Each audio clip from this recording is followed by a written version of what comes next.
I just realized it gives you 30 seconds, and then I realized, when I hit the live button, I went, "Oh, that's why they do that." Swear to God. Hey, everybody! A true Christmas miracle. I always was like, man, why does it always show like 10 or 5? And now we know, and only know is half the battle. Yo, Joe. All right, as I said. All right, GTI Joe. I don't know yeah, about that. you know it. We're gonna be quoting a whole lot of stuff. Trust me. This is going to be a fun show today, folks. You know me. It's CDouble, Santa Double, as better known now. And then we got my boy, my homie, Ladarius Brown. This is the Beard Gang review, and we're kind of doing like a smaller size version because it's Christmas Eve, guys. I'm not going to make everybody show up. But look, we're going to have fun. We're going to talk about the Falcons. Going to have some Christmas shenanigans, so it's all good. Obviously, gingerbread cookie who didn't have good luck with me, so we in ode to him. Oh snap! And then, like I said, found the Santa hat. I found my stockings of Santa hats. So I was like, okay, this is good. I did it before the show. The goal was to not let anything fall on me as I was looking for everything. Ho, ho, ho! Yeah. Ladarius, if you don't mind, do you think you could come over to my house? And I know it's a little bit of a drive. I think I might be dying. How can you tell? I see stars. All right, I'll be right there. Oh, my God. Because Tony Atlas is talking to me. Don't talk back. Hi, everybody. No. You cannot have him. Oh, man. So, yeah, it's Christmas Eve, folks. It's finally here. Man, this year has flown by.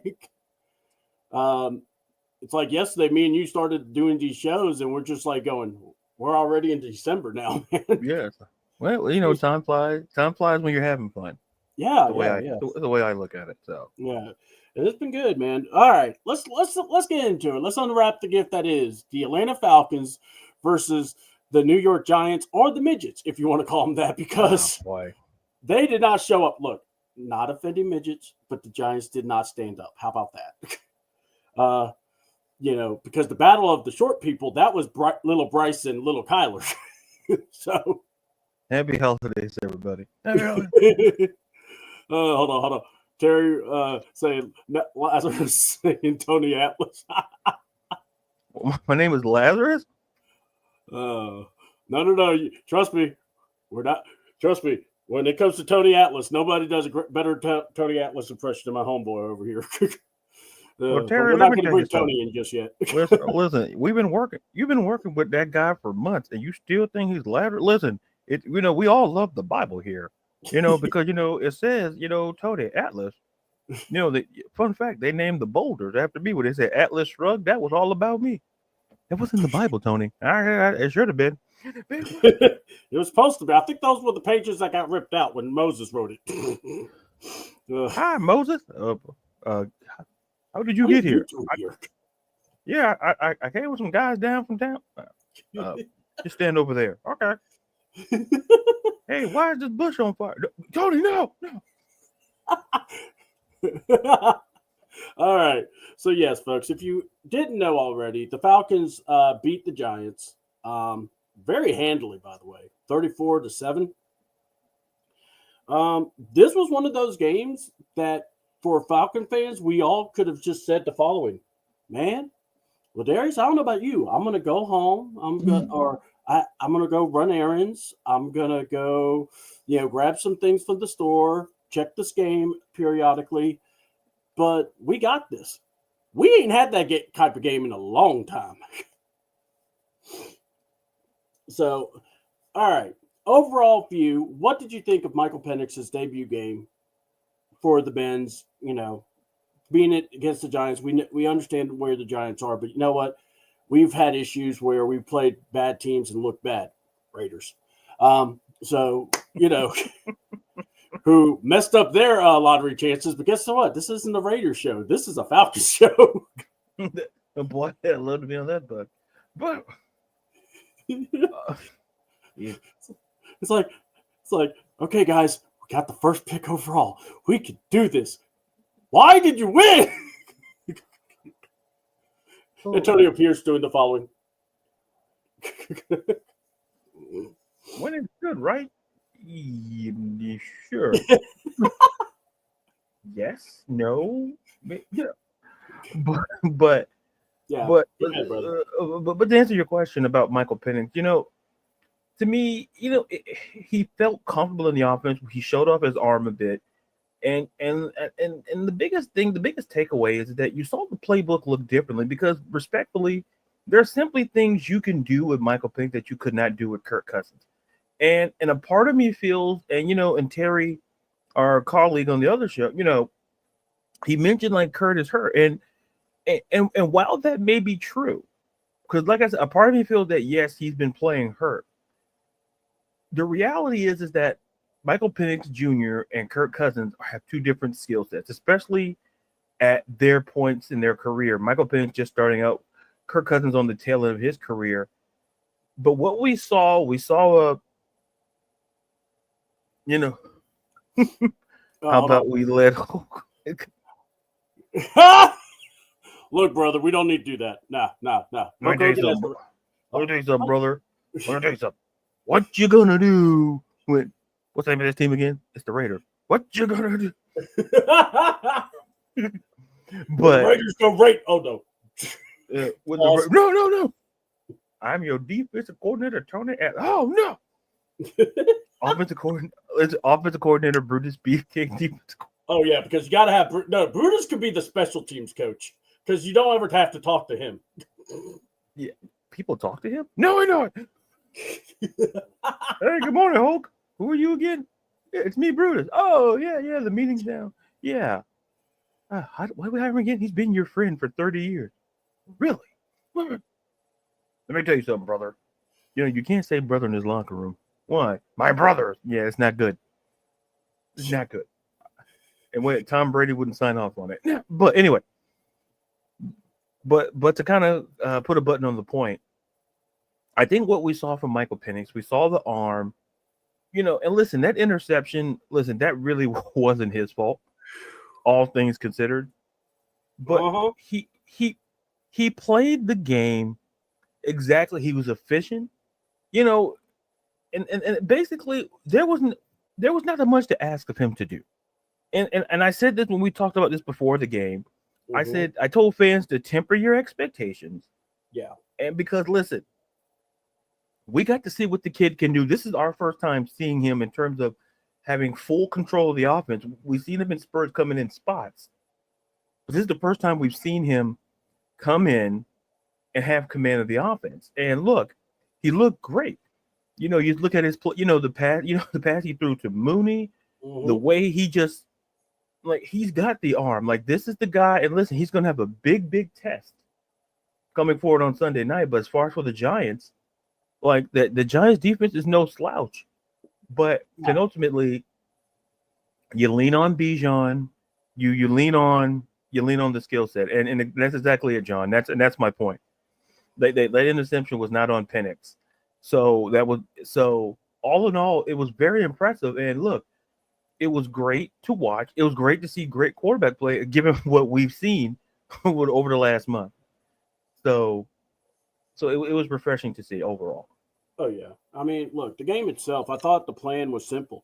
You got two good running backs, run them. And Bijan, look, there's a difference between Bijan and Tyler. No duh. I mean, Bijan is the elect. Look, he is. If Barkley wasn't having the year he was, or Henry, we'd be talking about Bijan. But it is what it is. No, it's nothing bad. It's just I think if they really put the pedal to the metal with Bijan, you would probably see his numbers elevate too.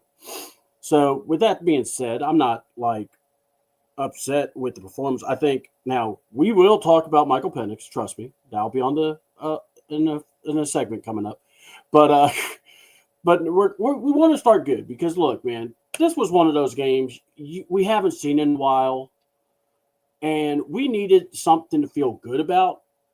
Penix coming out, he threw the ball, he was on top, and you know what I liked about it?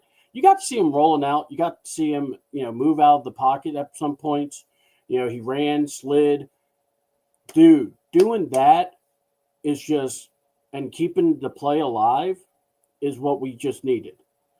And I'm looking forward to it. It was really good. Yes, the Cowboys beat the Buccaneers, so we're in first place right now. And these two games are important. We're going to discuss them because next, we're going to be discussing. I don't know what the schedule is going to look like. We might end up doing a show, but it'll probably be like one of the quick ones like we're doing today. But yeah, because you guys still deliver gifts, Santa. So you yeah, still got work to do. Dude, y'all think you're busy, man? Come noon or come midnight, bro. These little jacklegs, man, that I have to deal with, these little elves. I'm gonna tell you.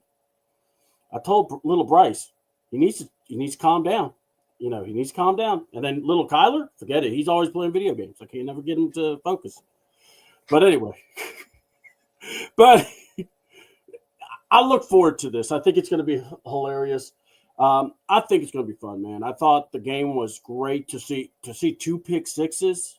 That's going to be our next thing we're going to talk about, man, the defense. I know people are like, well, they're playing sorry teams and all that, but when we finally get some performances, we got to give some love to them. We've been crapping on them with the sacks. I remember, Terry, was upset because somebody said whoop-de-doo about 5 sacks. That was one of our favorite moments in our show. Oh man, he pulled a pipe bomb. That's what he pulled a CM Punk and just went off. It's like, well, we got to get out of here, guys. Well, I mean, that was the equivalent of Seth Rollins and CM Punk in the same room. I mean, that was just priceless. But yeah, man, we got to give credit, man. First of all, the pick six by Jesse Bates lives up to the last name, baiting that boy to throw it to him. And then I don't know what the heck happened, but Zach Harrison, thank you for throwing your hands up. What a concept. And then Judon caught that ball and ran it and got a sack too. So you know what? I mean, this was one of those games you just go, awesome. You left healthy, you performed well at home, and you gave the people something to be excited about. But what was your impressions of the defense now? Look, I think it's amazing what happens when both sides of the ball, our offense is efficient and our defense has been playing more aggressively. We talked about, over the last couple of games, they're in the top 5 in the league in like sack percentage. They're getting in the backfield. Mm-hmm. We're creating pressure. And look, and as far as the opponents go, look, we don't control who we play. We just play who's in, so yeah, we can say oh, it's the Raiders. We played look, take it up with the NFL schedule makers. Don't take it up. And that's one thing that kind of irks me is that don't minimize our performance because of who we played. Because listen, it's all about playing up. And I know a couple of Giants fans, and, mm-hmm. and look, so I'm not going to sit. The Giants defense has been the more consistent side of the ball all season. So, but as far as the Falcons defense, we wanted sacks, we got sacks, and kind of like to Terry's point, it's like, but the thing is, and I think and I'm not defending because Terry did a great job defending his own self, but yes, he did. But the overriding point is that let's not minimize our efforts because of who we play. Because at the end of the day, it's like, oh, well, it's the Giants. Well, the Giants are a professional football team just like us. And listen, and we saw early on, go back to the Patriots-Bills game. People thought, oh, man, these Bills are going to blow the Patriots out of the water. Yeah. The Patriots hung around in the first half of that game against the Buffalo Bills. So my point is to say, don't minimize how we played.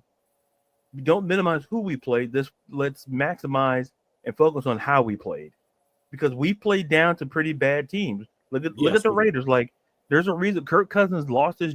To me, I argue Kirk Cousins lost his job in Las Vegas, but like I said, they wanted to start him at home in front of the home crowd.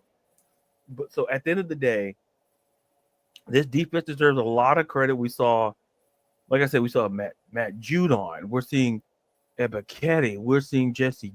We're seeing the dudes that we know can come out and play great. and it doesn't matter when it happens, but it comes at the right time. And this is the best part. This is the best time for this to happen because listen, the division is essentially in our hands now. It's in our fate. So it's all hands on deck, and we're playing great at the right time. And so, I'll say what I got to say for later. But what I will say, the defense did a great job overall. Yeah, I mean, like I said, there's no. It's like for those people that were so mad, it's like I get it. We were, trust us, we were taking the task. John Brooks said we better come out ready to play against Commanders. And Kiki, I love that everyone has adapted to this. Moore's bro, no more smiling, shaking hands, kissing babies. This is a playoff game for us, a chance for us to win our division. Man, I like this comment. I ain't gonna lie. But yeah, defense I thought played well. I mean, you got pick sixes, you got turnovers, you got your defensive line has dictated the pace like it should have in these games. Even in the Raiders game, our defense was playing very well. It wasn't like they were sagging or anything. They were keeping Ritter and the company, they, for the most part, out of the end zone, or not even the end zone. They didn't even let them cross the 50-yard mark. Yeah. So, you can't really hate on that. And they played probably most of the game on defense. But yeah, enjoyed what I saw there. And then also, I loved seeing, like I said, our defense playing like their hair was on fire. Like finally bringing some aggression. And yeah, Terry's been, adamant, like, things will happen. They'll come together. But, look, my thing is this. When we talk, I look at what we are now and how we need to step up and how we need to play. And if we're not doing that, that's, to me, the problem. But, so big ups to the defense. Gray and Lake, if you guys working together, fine, awesome. But look, happy to hear it. Defense got after it. Yes, Mr. T. Will, we know. So. Oh, that's who Terry is? Oh, yeah, that's who Terry is. That's T. Will. Okay, that's, right, yeah. That's his other account. That's his, that's his, what they call it now, the ghosting or. Yeah, the name he uses in Magic City, or is it? Yeah, maybe we don't know, man. Terry's a, it's one of those mild mannered man. He's all good and everything, and then that nightlife, man. We see the real TV because he said, oh, his memory's not great on the show, but he starts naming off these women like Lou Bega, Mumbo Number 5. So like Angela, Malika, Sandra, and Reed, like he's naming them off like that. So yes, ghost account. Thank you, Mr. T. Thank you. The Magic City ghost account. Yeah. Hold on. He goes to Magic City and they go, "Oh, hello, Mr. T. Will. Come forward." He probably has like he has a platinum card. Yeah. We're so glad you could join us today. Peaches and cream. Oh, T. Will, how's the fan? Do you want Hennessy or something? Whoa. T. Will, do I have to slap it? Anyway, so now, we've got through some nice stuff. Look, this was a good win. And awesome job for the fans to be. Oh my God, this precious one, man, it got to eat too. I had a joke there, but it's the holiday season. I'm going to keep the joke to myself. They could get some gingerbread cookies. Man, there's a piece. I was going to ask, what are they eating? And I'm afraid to get the answer to that question. Yeah. So, they might be wanting some pie. Yeah. Lou Bega over here and Terry. Yeah. I'm like, Angela. Yes, Maria. Sweet. Oh, sorry. A little bit of precious in my life. A little bit of precious is all I need. Little bit of peaches is what I see. Yeah. A little bit of. And then all of a sudden, somebody Terry wanted to pull up. I'll let you guess who that is. Oh God. So, all right. So let's talk. We got the player that deserves the coal in the stocking most. And normally we would have quite a few people to talk about. Yeah, we know. Yeah, Lou Bega. Yes, you. Yes, sir. You and Lou Bega hang out in Magic City. Look, y'all. My lady. Oh man. First of all, y'all know this is the Falcon Beard Gang, but this is also the karaoke, baby. We are jukeboxes. We can pick up on a song. So, so be ready. We're going to be doing some Christmas carols here soon. Yeah. But all right, we got to talk about it because John Brooks mentioned it. Yeah, T. Will's mentioning it. The ladies of the evening mentioned it. Ron mentioned it. Look, Kyle Pitts became the water boy because that man got the ball and decided to go, here you go, or you're a kick. Kyle Pitts deserves the reindeer drop his stocking instead of Cole. Jesus. Look, Basher is not happy with Kyle Pitts. He drafted him into fantasy up here, and trust me, he told me he's got Kyle Pitts' gift, so don't worry. Even though he just works there, so he's not too happy about Kyle Pitts. So let's talk about it, because honestly, unless you could tell me anyone else who deserves Cole in this, what do you think about Kyle Pitts' performance or lack thereof? Because he didn't really have any stats. But let's talk about it, because this is what we have to bring up. Yeah. Look, I've tried to defend Kyle Pitts. Yeah, I really have, but it reaches a certain point where I can't defend. Like, it's one thing to Cadillac, like you get against Tampa Bay, and then you essentially gave Michael Penix his first career interception that he didn't technically throw to a defender. You were literally at the goal line and you decided the ball not to be in your hands anymore. And someone said, well, yeah, he was trying to pitch the ball. He was trying to pitch the ball. Let's see. Oh yeah, thanks for reminding me there. I just work your comments. Coffee's got my team, bro. Yeah. And the thing is this. Kyle Pitts is already he's already has a spotlight on him for all the wrong reasons, and he didn't do himself any favors. And the fact of the matter is this. This team, essentially, all signs are pointing that they could move on without him. Whether it doesn't matter whether we make the playoffs with or without, it does. I think that's superfluous at this point. It's just I can't defend, and those Kyle Pitts supporters, you can't support how he's playing, because the reality is this. Forget that it's 4 years. Forget that. It's just this season alone, it just feels like, he sees himself differently from how the team sees him. And I felt like 4 years is enough to kind of figure out how a player should be. Yes. I kind of feel that way.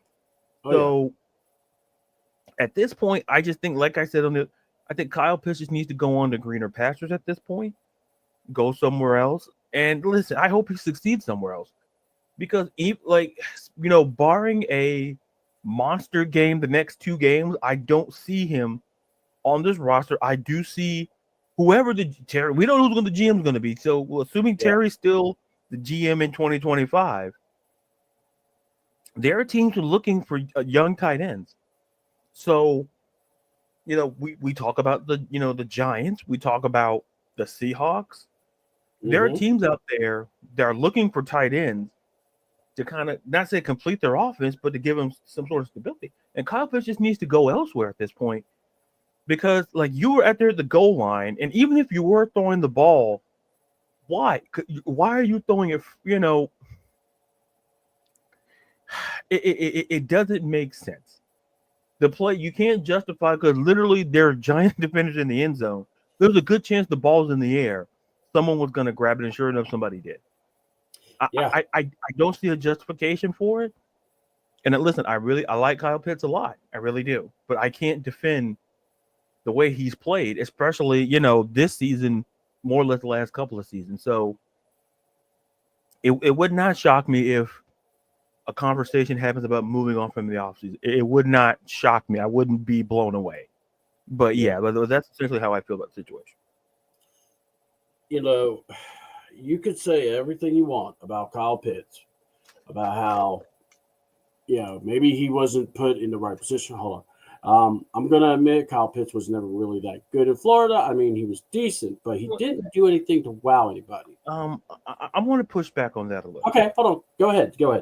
Just briefly, like I understand where John's coming from, but here's the thing, John. There was a reason why.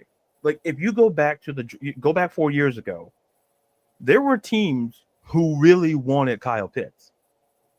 It was just that they just probably didn't see him as a top 5 pick. Like he was far and away in the eyes of many to be the best tight end because he was able to do what the modern tight end position did. He did that at Florida. He was able to play not only down, but he also played on the outside. So I'm not going to say he was trash at Florida. All I'm saying is, and conjecturing is, when he got to the NFL, the skill sets were there, but we have the translation from the college to the NFL, because he was the type of guy we look for, a guy who can play down and a guy who can play on the outside. He became like the modern day tight end. But I just think what happened is, simply put, he was maybe asked to do things that he couldn't do in his skill set, or maybe sometimes, and like we saw a lot, he just gave up a lot on the field and was on tape. Mm-hmm. Where if he was not involved in the play, he felt like, well, it was not important for me. And if you go back and look on, there's a reason why he's pulled out of games in certain situations. Yeah. So I think the snap count was 34 to Warner to Kyle Pitts is 30, by the way. Yeah. So. And there's a reason for that. There's a reason why they went out and got Charlie Warner and Ross Dwelly for a reason. And the argument's going to be they should have kept Jonnu. In retrospect, it feels like that should have been the right thing to do, but you had an organization at that time that really wanted to invest in Kyle Pitts. And like I say, I believe in the Noah I believe in the Noah theory, where you need to have two of everything. So, I was in the negotiating room when it came to Jonnu Smith, but if it felt like something could have worked out where both could have been on the same team, and I could argue that maybe not say move on from Kyle, but then you could kind of have Kyle, hey, step aside a little bit and let Jonnu, and then you could have moved on from Kyle potentially then. But the reality is that I'm not going to sit there and say he was terrible at Florida, John, simply because he wasn't. What happened is he went into a situation where his draft stock didn't match his talent. Listen, that Florida offense was great, and he was a big reason why. Is that he went to the NFL, and we see it a lot. He went to the NFL, expectations. And go look like, listen, he did great. I think he had 1,000. Did he have 1,000-yard season or close to it? Yeah, with Matt Ryan. Yeah, he had Matt Ryan. So one touchdown. So yeah. So it felt like, okay, I didn't hear the complaints then, but the reason why there was a regression is because the offense kind of after post Matt Ryan, the offense looked a little bit, well, they got Bijan, so we're going to focus on Bijan and what he can do. And that meant maybe less snaps for Kyle. That meant less targets for Kyle because Bijan can catch it out of the backfield. So, So at the end of the day, post Matt Ryan, he was never the same dude and he never recovered.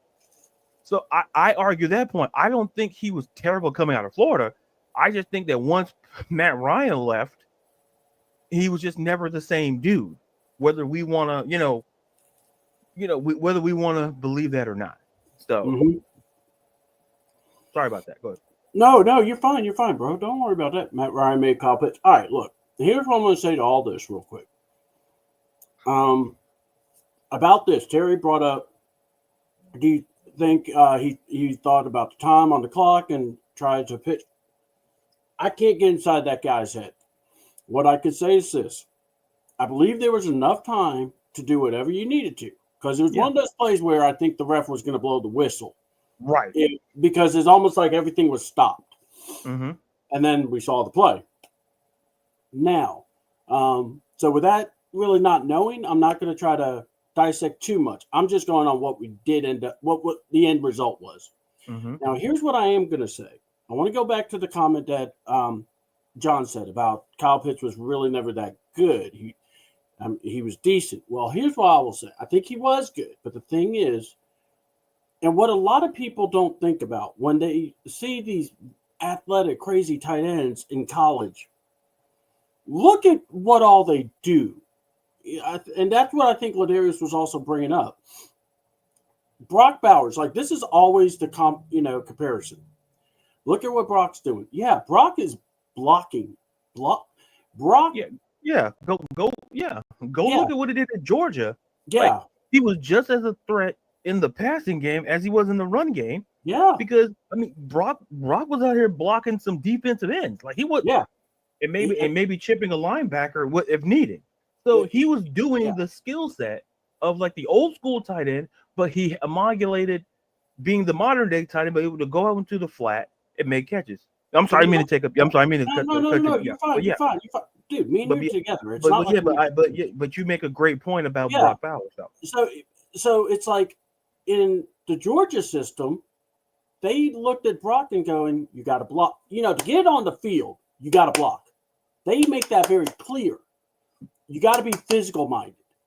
I remember me and you talked about Kyle Pitts, how there were points in Florida that you can't remember him blocking because it never called for. Yeah, because here's the thing, and this is what people got to understand and be super clear. Mm-hmm. I don't care what position on the outside of offensive line, you're asked to block, period. Yeah, whether it's a pass block or run block. So either you're good at it or you're not. Yeah. But when we're talking about the skill positions, the question is, or quarterback position, what were you asked to do in the offense? There's a reason why, and I use this example. I use Tim Tebow as a great example. Yeah. And where I tried to tell people, Tim in college fit what college wanted him to do because at that time, Urban Meyer was the head coach. Yeah. Urban Meyer was not running a pro style offense. Mm-mm. Tim was out here Tim was not asked to sling it 50 times, 30, 40 times every game. He was asked, hey, you see a play, you make it. And he felt like he could run. He did great on the ground as he did. But that's the point. I want people to understand how you evaluate positions. Understand, like, I'm not saying that you have to play a pro style system in college, but what were you asked to do in college? And listen, there's some things that you were not asked to do in college that you will be asked to do in the NFL, and that's where the learning curve kicks in. Yeah, Kyle Pitts was never really asked to a certain degree to be a run blocker. No, and listen, that's not Kyle Pitts' fault. It's what the system required of him to do at Florida, and this is not throwing Florida's offense under the bus. Mm-hmm. The point is that we have to understand. What are we asking these young men to do? Because listen, we call people busts. You can see a bust a mile away. Kyle Pitts is not a bust. Kyle Pitts was a guy who came into a system. If he was a bust, he had a great year with with Matt Ryan on the back end of his career and had a great season in his rookie year. Yeah. And all of a sudden he fell off. That's not by design. Mm-hmm. Is because that offense, listen, Kyle Pitts was not asked to be a blocker in that offense. Okay, hold on.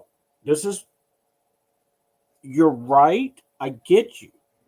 But when you come to the NFL. But here's the thing. Okay, go ahead. I see where you're going. Yeah. But here's the thing. I'm not defending him, Tito. No, I got you. What I'm saying and conjecturing is he has to learn it. What I'm simply conjecturing is, what are we asking him to do? Yeah. In terms of college, because at the end of the day, but understand you weren't asked to do what you in college. So if you're the team that's going to draft him, you have to understand, you have to teach him what he didn't learn it, because he has the pieces there. You have to make him do things that he simply was not asked to do.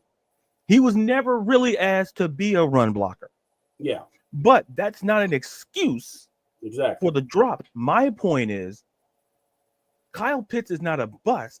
It's just that Kyle Pitts Some of this falls on Kyle. You have to go in the offseason and get better. Yeah. Understand the tape and see. You can't run. If you want to be, there's a reason why people have long careers in the NFL. There's why people have shorter careers. Yeah. What are you at? You have to do more. You look at the great tight ends like Gronk. Gronk, as great as a tight end as he was just as great as a run blocker. Yeah. George Kittle. Look at George Kittle.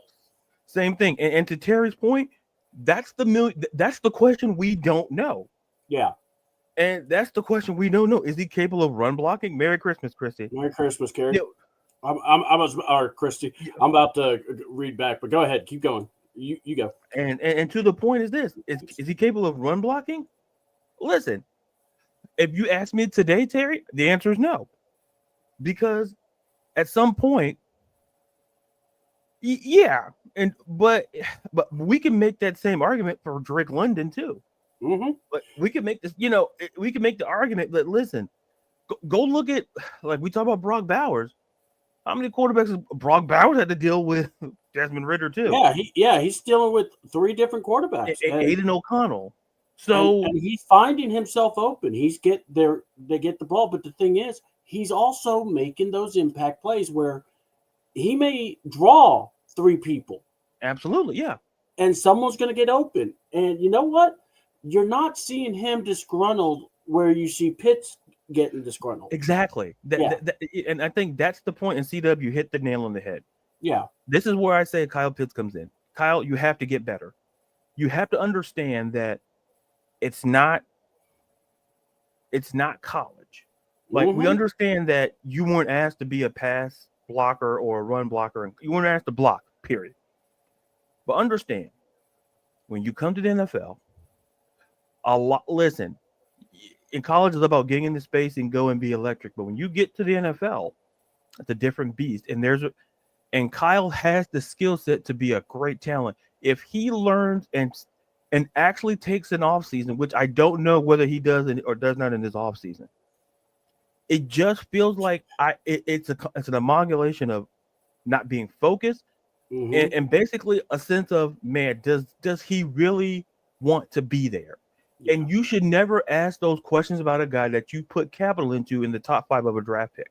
Yeah. Because if you're asking those questions, then there's an issue. Oh, we're going there because I got some more questions, but here's what I want to do. Let me do some house cleaning here. So, and then I'm going to go to my point because I loved hearing what you had to say here. So Kyle Pitts was affected because he had Marcus Toyota and Desmond DoorDash Ritter. I'll never forget they did that thing, and I was going, well, he looks comfortable there. Is he capable of run blocking? Okay. Merry Christmas to Miss Christie. We so appreciate y'all. And by the way, hit the like button and subscribe to Ladarius' channel and CDouble 28. I know we're both simulcasting on our channel, so please do that. And then is he capable of being focused? That's what Keith Simmons was asking. We're going to get to Drake because, my God, I saw something that Drake did that made me proud. Drake likes people like just ask the Giants quarterback. I agree with C-Dub. He's disgruntled and he showing it. Yes, I totally agree. I think he's mentally checked out. Gang. Yep. Of course. And then Merry Christmas, Christy. Yep. That's Mr. T. Will because T. Will always say Merry Christmas. All right. So my thought on this is simple. I look at Pitts and I just say the following. When you see a rookie stand out and have a big year, the question should always be, what do you do? How do you go get better? And that leap never happened. And ever since, everyone said, well, injuries. Oh, he's injured in year 3. Oh, he's injured. And then year 4 here, he's got Kurt. Oh, and look, we all said Kurt's going to help a tight end. He'll work with a tight end. Kurt literally does not throw to this man.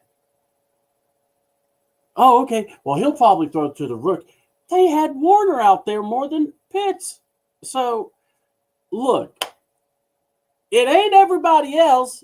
It's just you. And if you want to be this awesome machine, Pitts, it needs to become more than a job. But if you want it to be a job, you know what? Good luck, because I think, Terry, it's like this.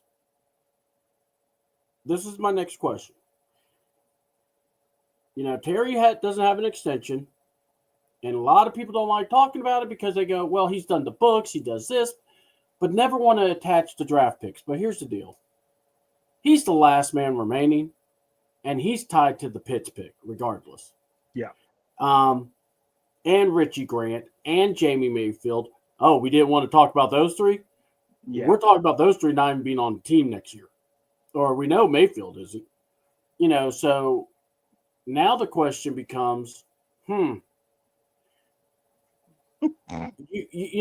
have guys that have had. I know. I just saw it. We've had guys on this roster that Terry has drafted, but no one really stands out except for Bijan and Drake. And great, you get your first round draft picks you get right. Good. You get Penix. Good. A lot of people didn't like it, but guess what? You did. But all I'm going to say is this, though. That second day of drafting, you need to be hitting. And he doesn't hit. Yeah. And he's lucky on some of those last picks and everything. So, and then you got the coaches going, well, we don't want to play these guys. And next thing you know, you got a guy like Malone who gets off from the bench and gives you 2 sacks. And you're like, well, why can't he play more? So you have these dynamics. So let's bring it up, Terry Fontenot. Because of now look, I actually say because of now that you have Penix, Bijan, and London, you actually could be it. Technically, should not be a problem to actually go. You know what, Terry? Let's get you in the contract. Let's try to get you. But we haven't heard anything about a contract extension. So I'm asking, are we going to be looking for a GM depending on how the season ends? What do you think? Listen, that's a great question because here's the thing. If you don't go into this, you're in the last year of your deal and ownership or whoever, it's not a good look. Mm-hmm. And because at the end of the day, it's one thing that you're getting the first round pick right. Yeah, you're supposed to get that. Because if you don't, you might not have a job in 3 years. So yeah, so to me, and Keith hit the point. Mm-hmm. He needs Michael Penix to look very good. Oh yes. Then Arthur Blank for an extension, even if it's a short-term extension.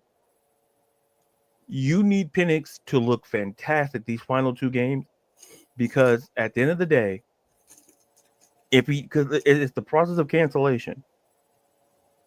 So because the questions for Arthur Blank is because to me, I think, and people may not like the way I say this, Raheem is going to stay around for 2025. People aren't going to like it. Tony, that is John. You're going to need to show up for the wrestling show. We're going to bring you in next time because you're killing us with these one-liners, man. Yeah, listen, you can never have enough sound guys in AEW. Especially or mic guys. I mean, because they need to get those guys swift. And we got John Brooks also, by the way. Clark Phillips is a sudden. He's gone missing. He's needed. Purchase report. and the thing is, when I did a mock draft, I had him going to Atlanta. So because he fits he was like the Pac-12 Defensive Player of the Year. I'm like, that's a great pickup. You got him late in rounds. Mm-hmm. Where is he? No. Dre. I'm not crapping on it, but the way they drafted the guys this year, it almost felt like they were willing to literally sit all the rookies. Basically, redshirt them. Yeah, what did you redshirt?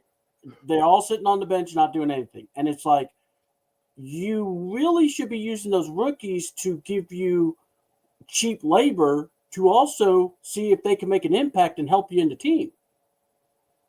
And that's where I have an issue. I like Aruka. I like Trice, but I haven't seen enough of them.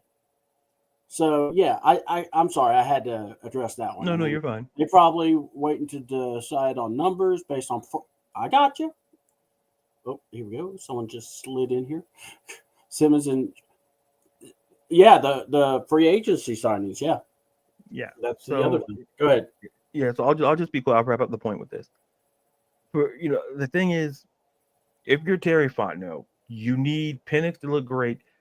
And could listen to cancel. Listen, it's not good to have an entire, most of your draft class not play on the football field. Mm-hmm. It's never a good look. I don't care. I'm not saying, hey, let's make them all starters, but if you look up, yeah, and like Terry said, you know, we don't know if they were picking up the playbook or Carlos said like they needed depth, for this late in the season, which is fine.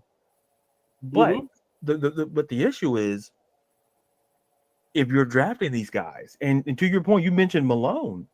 Yeah. Like, well, if this guy's doing this, then maybe we should start playing some other people a little bit more. Because like a guy I really like was Brandon Dorless. Yeah. And I think that could be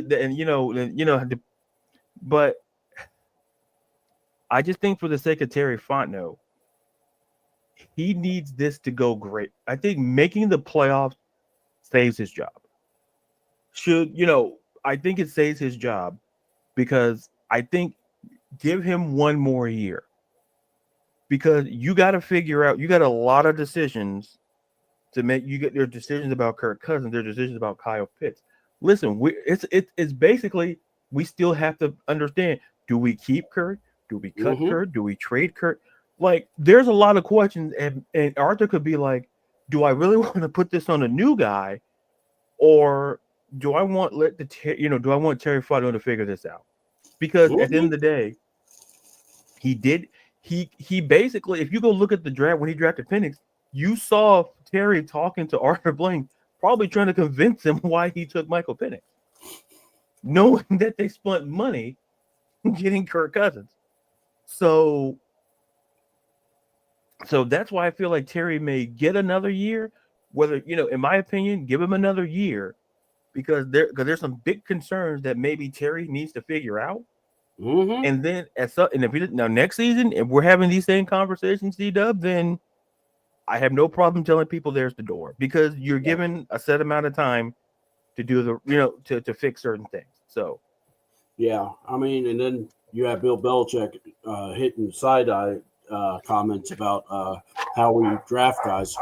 yeah, But all right. I'm surprised Eddie Gelman hasn't retired again. That guy flops more than the clothes in the dryer. Well, okay, guys, we're going to make the playoffs because Blank won't be able to sell out tickets like they did this year on Broken Promises. And then our boy Ron. What up, everybody? Merry Christmas Eve and April, guys. Merry Christmas. Merry New Year. But I Should got Santa say that? Who cares? It's Santa.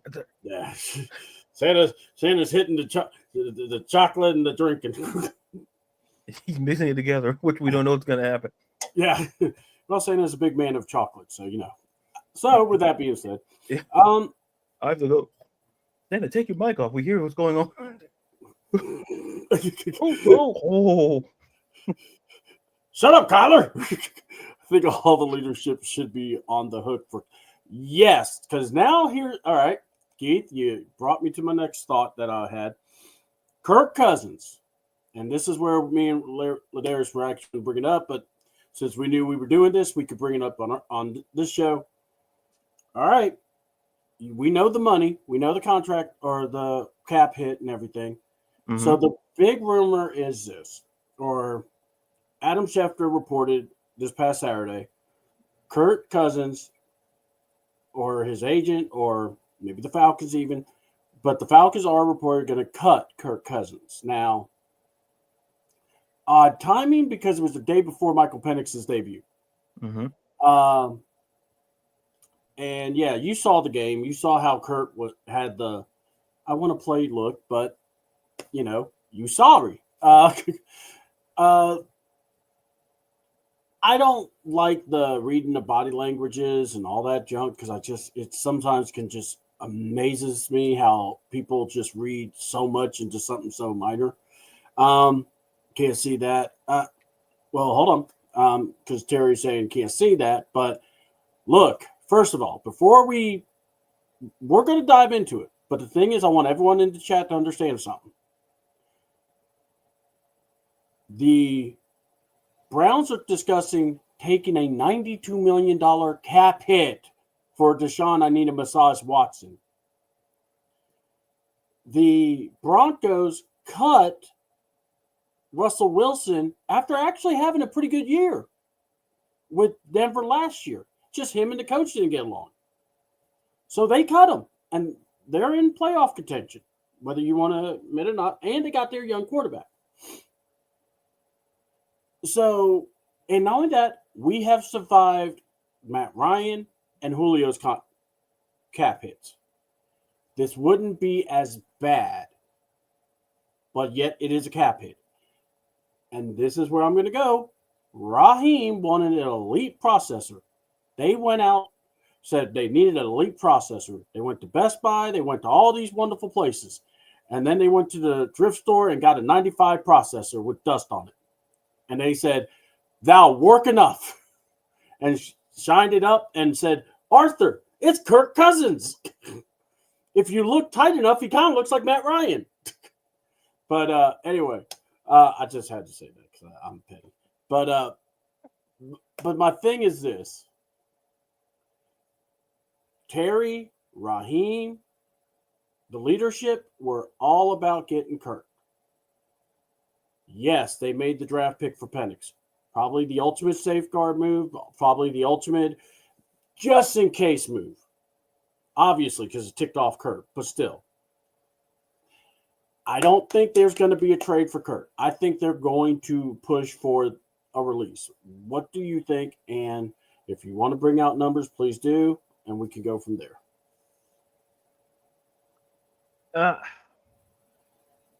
My thing is this. So you brought the numbers. So I'll just be really. I don't want to take up all the time on this New Year's Eve. Fine, not bro. New Year's Eve. Jeez, I'm thinking a week. I'm thinking next week. Sorry. Yeah, bro. Yeah, I'm thinking ahead. I'm not saying there's plans. But look, if you want to do a New Year's Eve / New Year's show, we could do the countdown, and everyone can count down with us and everything. But oh wait, crap! The clock broke. It's still 2024, guys. Hang on. You will drop. Every 10 minutes, I do the countdown. Christoph! I got the bud Tony Ellis now. But to go back to the point where you look at Kurt, there's essentially three options. You cut Kurt, you trade Kurt, you keep it. Those are essentially the options. So if you cut Kurt, there's different designations. So there's a thing like the March 12th designation. That's essentially us taking the $65 million cap hit. Now, if it's a post June 1st designation, then 40 million of that dead cap hits us next year, and the remaining 25 comes in 2026. So that's something. So there's a massive difference in eating it. Now, the trading. Here's the thing: Atlanta would be on the hook for $37.5 million, and the other 27.5 will be for the new team. But here's the thing: Atlanta would have to eat some of that $27.5 million for a 36-year-old quarterback, should they want to trade. So that's something else to think about. It's a $10 million roster bonus due in 2026 that's fully guaranteed on the 5th day of next year of the next league year. So and listen, that $65 million would be the second biggest dead cap hit. Wilson's was $85 million. And I say all of that to say this. We have to understand two questions that maybe three. The first question is, do other teams who need a quarterback see Kurt as a starter in 2025? That's the first question. And number two, he has a no trade clause. So we just can't ship him. Agree. If he wanted to do it, he would have to agree, basically. We can't just ship him anywhere. Yeah. That's important. And then number three, if we cut him, No, if we trade him, we're eating. We're on the hook. He's going to get paid $37.5 million. That's a lock. The Mm-hmm. other 27, the other 27 and a half is going to come from the new team taking, but no new team is going to take that remaining bit. Atlanta may have to pay a little bit of that Yeah. just to get rid of him. So essentially, that 37.5 million, Atlanta could end up eating maybe 40 million, maybe 45, eating up a nice chunk of that 27.5 million that the new team is going to take. So my thing is this. I think two issues are going to happen for Kirk. Mm-hmm. I just think Kirk needs to be healthy, because we got to understand, while he looked great early on, after that Cowboys game, there was a drop off. Yeah. And maybe when he got hurt in that game, maybe he got hurt, his shoulder got hurt or what. Mm-hmm.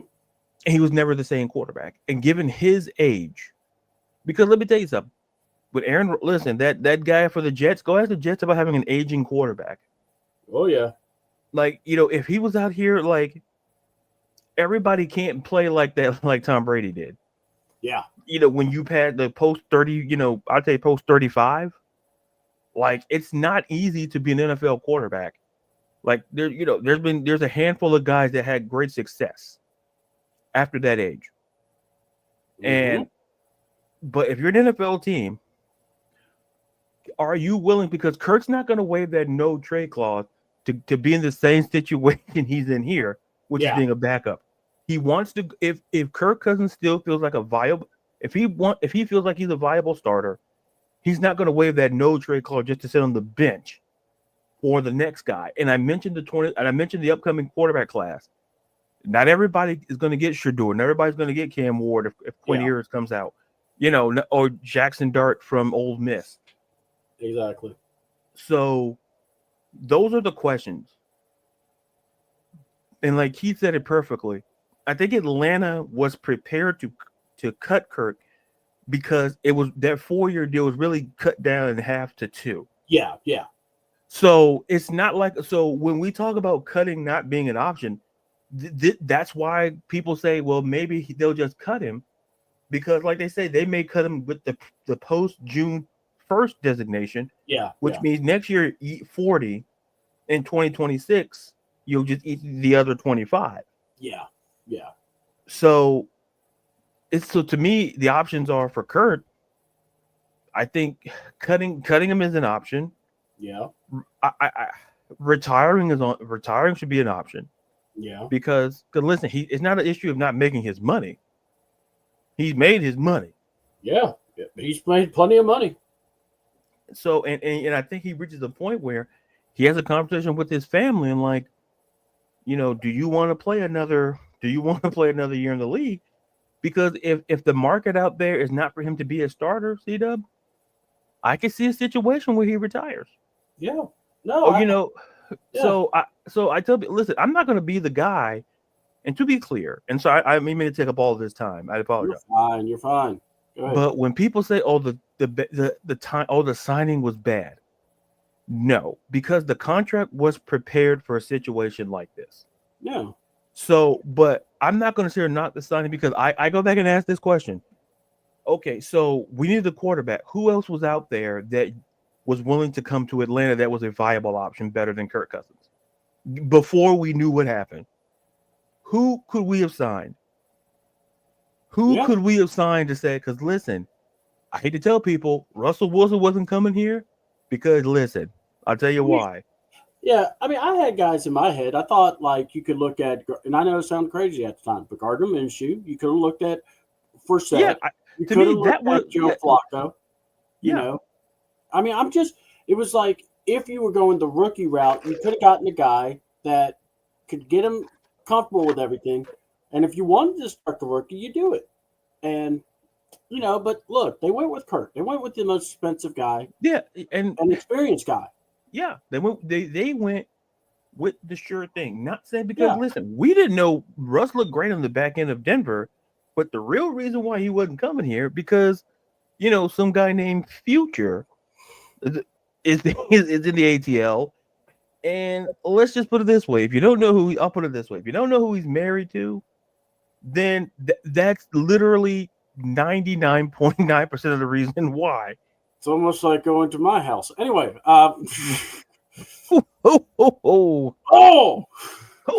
family members, gotta love them. yeah, and like Keith is basically speaking my mind here. Like, listen, it wasn't a bad signing. Like, because people say, "Oh, the terrible." Listen, I've seen worse signings. Yeah. Listen, I know Cleveland fans out there. Let me tell you why that Cleveland signing was bad. Oh, the man didn't play football for a full season, and you banked on him being productive from the 2022 season. Yeah, that's what you were banking on. Yeah, you were banking on. And listen, he was fully healthy. So my point is, I believe. Listen, Kurt started how many games? What, 14? Yeah, he started 14 games in one season. The Deshaun Watson experience, he started 19 games over 2 seasons. So all I'm saying is, 2 seasons, yeah. So my point is, that signing's terrible because it's fully guaranteed. Luckily, that wasn't us. So that's another thing that people need to also remember. The rumor was Arthur Smith was promised he was going to have Matt Ryan for 2 years, and then after that 1 year, oh well, let's get Deshaun Watson here. Wait, what? Right. Like, and Matt was like, no, see ya. But that's history. We know. Yeah. But let's clean up here. We got can't see that. You're talking about the Kirk Cousins situation. Yeah. And shout out to Drizzy Drake for sticking up for his team. Man, I got to go here. Drake. Not, it's okay. So, Kyle, you fumbled the ball. And Drake's in the middle of pretty much trying to fight 4 to 6 people. And then you see Kyle. Hey, guys, what's up? Just lolling the control. Yeah, it's almost like, Kyle just was like, he just made a sandwich. He's like, hey, guys, I just came from the 4th floor. Had a sandwich. I was hungry.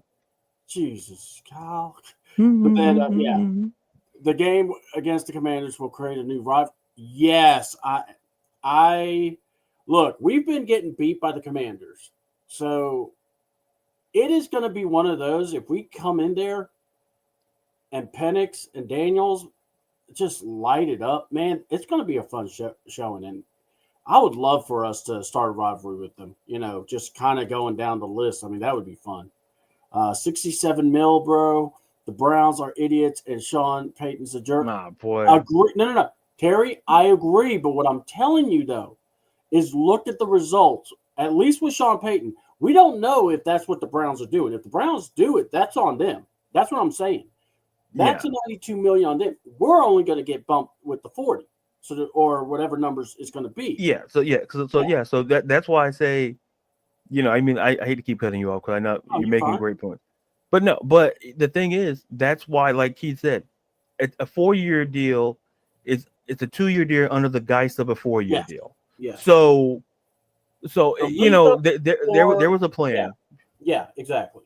So, and okay, if Kurt doesn't end up being the guy, and we cut him, we'll eat the 40 million 2025, and then we'll eat the other 25, and that gives us some flexibility. It may not be a whole lot of flexibility. Well, but because I'm going to go here. There's only one simple way that all this is fixed. Kurt played better. If Kurt would have played better, we don't see Penix. They made that very clear. They were willing.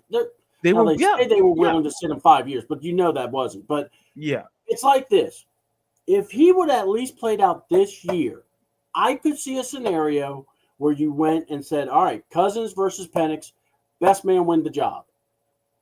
But because the way this season went, and you're really close to this playoff, you had to do something. And then Myles Garrett might be looking for a new home. John, I know Ron has said that a lot too. I will say this. if he becomes available, heaven and hell, let's move it. Whatever it takes, because I would love to have him. I think they're prepared to cut Kurt because they was, Look, the 2 years, that's what I said. He was going to be here I thought 2 years regardless. Agreed. Yeah, Agreed. and then, after the second year, they could have cut him, whatever.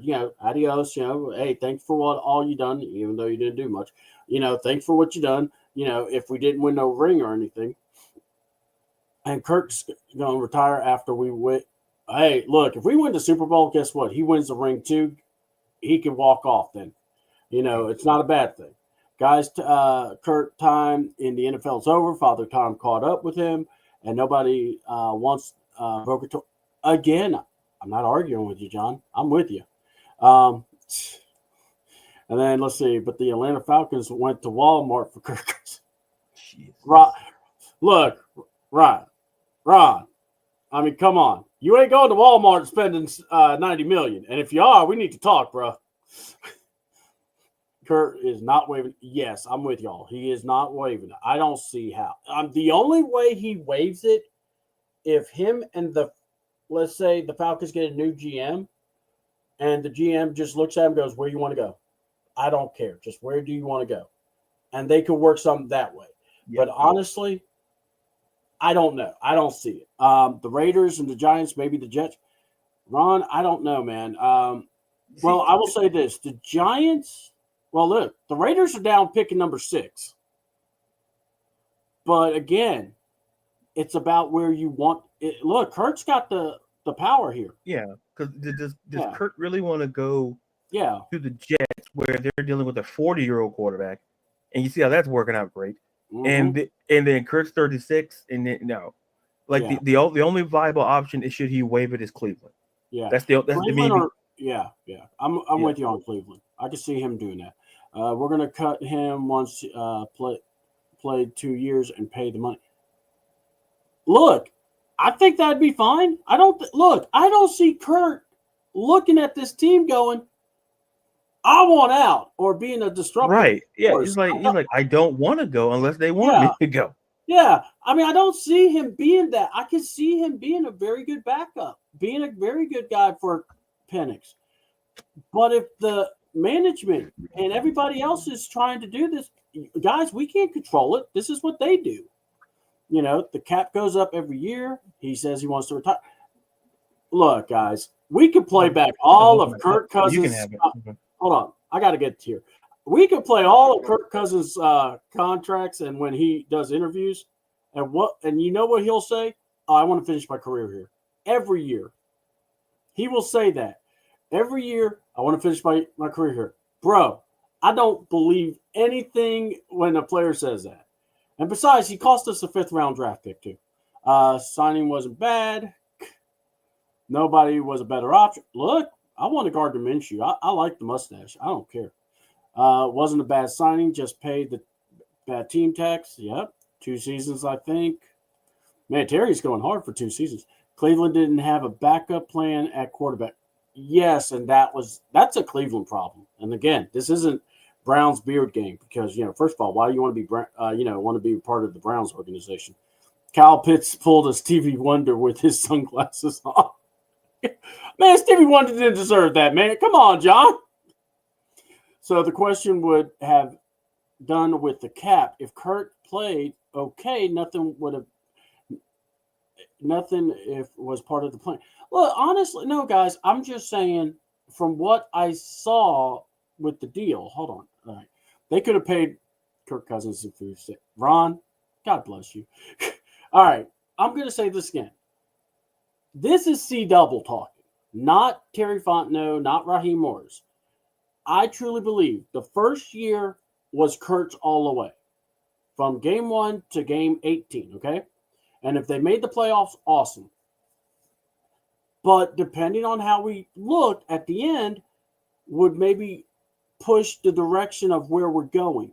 So let's just say, like the skid, if we didn't do it now, which I'm surprised we did, but I'm not mad about it.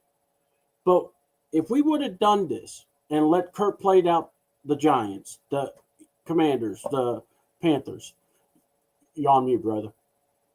You're on mute. Ladarius, you're on mute, bro. Oh, I wasn't talking. Oh, okay. I Yeah. didn't know. I was like, I was here seeing you talk. I'm going, bro, I can't hear you. No, I was looking at something. No, I wasn't talking. No. Okay. And No, you're yes, good. we could have signed Justin Fields. He was available, or we would trade it. But God knows Terry got his feelings hurt with the trade offer. Don't get me started. But the thing I'm saying is this: if they would have done this, okay, the way this contract was made up, I truly felt if Kurt didn't perform well by the end of year one, Rock could objectively say, well, we're going to do a competition. We're going to see who's better, Penix or Kurt. And if Penix beats out Kurt, cool. If Penix maybe struggled and Kurt played better, all right, fine. But then now you're like getting that rookie or getting him closer to being to that field. And then we put him into second year. But because Kurt played like crap from the New Orleans games, remember, he didn't throw a touchdown in playing at home against New Orleans or playing at New Orleans. So that's another thing no one talks about is the fact that he played like crap in that game, in those two games. And that was a division opponent. You needed a special teams touchdown and a defensive touchdown to win. And Koo to kick field goals. Reason we lost, we talk about Koo not making field goals, but that's why I kind of was like, man, be careful about the settings. You didn't show up with no intensity. So I look at Kurt and I just go, that 5-game losing streak or that 4-game losing streak and that win against the Raiders, did you win? And Raw had no choice. I still think that was a management decision. Hey, we need to see the Rook. We're done with Kurt. And Raw probably was like, well, no, he's really good. No, he's not. This isn't up for debate. Play the rookie. I can see it. Daddy Blanks don't play. He knows people. That put plastic down. Just saying. We're just going to be nice about that because it's Christmas and we don't want nothing happening in the North Pole. It gets really messy up there. So, but yeah, I truly believe that, Kurt was destined to be the Alex Smith of this. Like especially when you made the pick to get Penix. If you believe Penix is that guy, Terry talks about the generational arm. Okay, if you think he's that guy, you're going to want him on the field as soon as you can, right? So, that's where I stand with that. So, all right, let's talk about Washington. They played an absolute banger of a game against the Eagles, which Jalen Hurts gets hurt, and Penix is playing, or not Penix, Pickens is playing. Oh damn! I'm glad we're not playing the Eagles. We would have Pickens versus Penix. Too many P's, bro. But yeah, so watch. And by the way, we're talking about teams that lost. Arizona, who had a winning record, went against Little Bryce, and they got beat by Carolina. So that's why you got to be careful with these teams at the end of the year. Teams are wanting to play hard. So, Ladarius, what do you think about Washington? This is going to be a Sunday night game. All eyes on us. The Tampa Bay's also got Carolina, they got Carolina. What do you think about the games? We'll talk Carolina versus Tampa Bay. Then we'll talk Falcons versus Commanders. What do you think, Ben? Talking about Carolina versus Tampa Bay, I think Carolina, listen, they're going to play spoiler. They're going to factor in because they're playing Tampa Bay and they're going to play us. So they're going to have a huge role in how this division is going to look. And my biggest thing is that, look, Carolina showed me that, listen, under Dave Canales, listen, we all thought like, oh, well, they sat Bryce down, for Andy Dalton. We thought, oh, no, I think that was the best thing for him because I think Bryce just felt overwhelmed. Yeah. He dealt with another coach, And so, but now he's kind of finding his own. He's kind of, and it helps to have a veteran receiver in Adam Thielen. That really really helps. Oh It yeah. helps to have a great running back in Chuba Hubbard. So I think Tampa Bay is a little angry about what happened in Dallas. They're going to play up for this game, but so is Carolina. I feel so. I expect Baker to have a bounce back game. Not to say he had not a terrible game for Dallas, but I expect to get a nice heavy dosage of Mike Evans. I expect to see like Bucky Irving, who's looking like the RB1 there in Tampa. And listen, I talked about Todd Bowles and that defense. Look, there's a lot of pride on that defense. So it's going to be interesting to see how that Tampa Bay defense comes out against this Carolina offense. Now, when I look at Atlanta and Washington, I think John has a message for you in the. Yeah, I saw it. Message set for Chris, or if you want to. Yeah, I got it, John. Yeah, my name's not attached. It's okay. So Yeah. I'll No. go fishing. I'll go fishing after we're done here. Okay. I was going to actually send it to you because I was like, he sent it to me through X, so I'm looking at him going, okay, I know how to do this through this. I got to try to see if I could do this through X to help Ladarius, but then it's like, or it's okay. No, John didn't tag me. It's okay. No, I love you, John. I'm just joking, John. And to kind of talk about Washington, Atlanta and Washington. Yeah. The headline is the two great quarterbacks, but there's two other things to look out for. Both of these teams, Atlanta and Washington, excellent at running the football, at helping their quarterback getting, helping, making, second and third downs make easier. Based, Bijan, and then you look at Brian Robinson Jr. And listen, and two great receivers. You got Terry McLaurin for Washington. You got Drake London for Atlanta. To me, there's going to be big matchups. Like, which receiver is going to have the big game? Because essentially, both of them could. And I think the penultimate thing, which is the big X factor, is how much more the playbook is going to be open if you're Zach Robinson. Because obviously, we've seen for Washington, Cliff Kingsbury has basically gone all in and opened up everything to Jaden Daniels. And and we're not even done with the season. So I think Cliff made that decision probably halfway through the season, like, okay, this kid gets the playbook. He gets it. And so I'm curious to see how much more the playbook Penix is going to get. And I'm also curious to see, more importantly, Penix, how much is he going to, throw the ball? And to Carlos, Kyle Pitts has to show up. Yeah. But to me, and this is just my honest opinion, if Kyle, he has to show up, but the question is, will he show up? Yeah. Because at the end of the day, it's not a matter of because listen, he doesn't necessarily have to show up, but I agree with you, Carlos, that he has to show up. But penultimately, will Kyle Pitts show up? Because Kyle Pitts has to understand, you may not be in Atlanta in 2025, but you want to be somewhere else in 2025. Yeah. Other teams are watching this and going, how much do we want to invest in Kyle Pitts should Atlanta want to move on from it? Is he worth trading for? So I think that's something just to kind of put the feather in the cap. But I agree with you, Carlos, on that regard. And John said we might not have Drake this Sunday because of a head hamstring injury. Yeah, I if that's the case, then we got Darnell Mooney, Ray McLeod. Mm-hmm. Like, there's still viable options in the Yeah, I think it's going to be fine there in that regard. I think. So I agree with you, Carlos. Listen, he has to show up, because the thing is, if Kyle Pitts does not show up, when is he going to show up?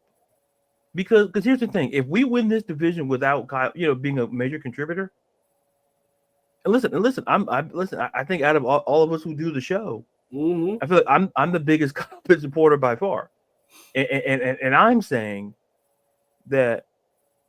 Like I said, no, I see what you're saying, Carlos. That I said because they're not expecting. No. I'm not disagreeing with you, Carlos. What I'm saying is that if he doesn't show up, when will he show up? That's my point. I wasn't, I apologize if it came up like I was disagreeing. I was not disagreeing. It was just saying that, hey, yes, he has to show up. And listen, I could argue Washington really not maybe game plan. They're probably game planning more for Charlie Warner and Ross Dwelly than for Kyle Pitts. Yeah. Or you're looking more at Drake. You're looking more at Mooney. You're looking more at Bijan. So yeah, I totally get that. No, I'm tracking. Yeah. So if he doesn't show up here, C-Dub, I could argue they may not play him in the season finale. If he doesn't show up here, he's not going to play against Carolina week 18. There's no, because I'm like Carlos. I want Kyle Pitts to succeed. Mm-hmm. It's something I'm going to use a phrase, and I'll give it back to you because I don't want to take up too much time. We could want people to succeed in life and do great things in life. But if you don't want it for yourself, then it's all for naught. And that's Kyle Pitts right now. I want Kyle Pitts to succeed. But does Kyle Pitts himself want to succeed? That's the penultimate question. Because he has to understand, if you don't show up at some point between these on Sunday night or against Carolina week 18, a lot of folks, you make it even harder for folks to defend you. Yeah. Because at the end of the day, there's no excuse. Yeah, you didn't learn how to pass, block, and go. You've been in the NFL 4 years. At some point, I'm sure coaches have taught you to do it. But the question is, do you want to do it? Because maybe you felt like you didn't have to do it at college, so I'm not going to do it here. And listen, when you have that mentality, you're not in the league very long. No. It's just like big men who never – it's like this big men who never transitioned from playing in the post to playing on the perimeter. A lot of those guys aren't in the league anymore. Yeah. Because they were not willing to work on their game to stay relevant in the NBA. And if you're not willing to make that similar move in the National Football League, like a tight end, like it's not all about making. Yeah, you can make the catches and flashy, but are you down in the trenches? So that's the penultimate question. So I'm done talking. But back to you. I love how you keep saying I've done enough talking. But look, let's go here because I wanted to keep clean up on the house cleaning again. So Chris, that's pressure. Okay, I think that was the last one. Then we had we might not have Drake this Sunday, as he said. Kyle Pitts has to show up after the name and being gotcha. And then I saw that because they not expecting him to, and now I'm tracking. Okay, KP better show up. This is an important game. Yep. All right, let's start with the child BS is what people are calling it, and then we got Carlo. He will unlock everyone else as if he starts making noise. And oh yeah, and I got a feeling Blair's going to sneak in there with Michael Penix Plumper. I like that name, actually. We need him for the game, and it's an important game on. Yeah. All right. So here's what I'm going to say. When I'm thinking about this, is like this. This is why I am not object or mad, however this plays out for us. And I know people are probably like, CDouble, what are you talking about? I'm looking at this as now this is where education comes in. Or I'm about to sound like Chase U, teachable moment. But no, this is where you have a team that's in a situation that, let's be honest, they are in the playoff hunt, okay? This is what you want. This is how you want to be ready for this. And this is like, oh, God. This is the kind of stuff we always say, oh, this is what you want to be ready for. This is the kind of stuff you want to see if this quarterback can step up to. Michael Penix, the reason why this is so odd, this has happened in the end of the year in a playoff push where your veteran didn't get hurt. He's healthy-ish, okay? So the coach is going, no, we got to go with the rookie because, dear God. All right. So now this is where, and this game is a playoff game. I look at it like if you can't get ready for this game, I don't want you on my team. This game is about bursting pipes. It's about to find those who suffer from TBS, Kyle Pitts, Kirk Cousins, and then find out who actually are guys that want that pressure, who want that smoke. And the reason I say it like that, look at Tampa. Okay, they lost the game. Yes. They're about to play Carolina. I guarantee you they're not looking past Carolina. I'm telling you right now, because Baker, Evans, those guys have been in the playoffs. They're looking at their team going, all right, we got to do this. They've already had that mindset. They know what the goal is. It's right there. We got to take care of our business. Don't worry about what the Falcons are doing. If they lose, we win. That's all that matters. We can't do nothing about it. We had our shot. We messed that up, but we could still pull this out. And they got guys still on that team that have been in the playoffs. We don't.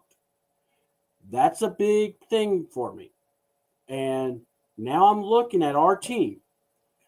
I see the leadership for Tampa, and I see, the ladies' man, Todd Bowles, who, and by the way, Carolina, win, lose, or draw, love their effort. They are playing hard for their coach, for themselves. Bryce is looking like he really can play in this league. I joke about calling him Little Bryce, but guess what? It is. But he's actually been playing very well, and I hope for the best for him. Now that means he's going to be playing for the Panthers. That means it's against us. But you know what? Look, you want to see Falcons versus Panthers, and it actually matter.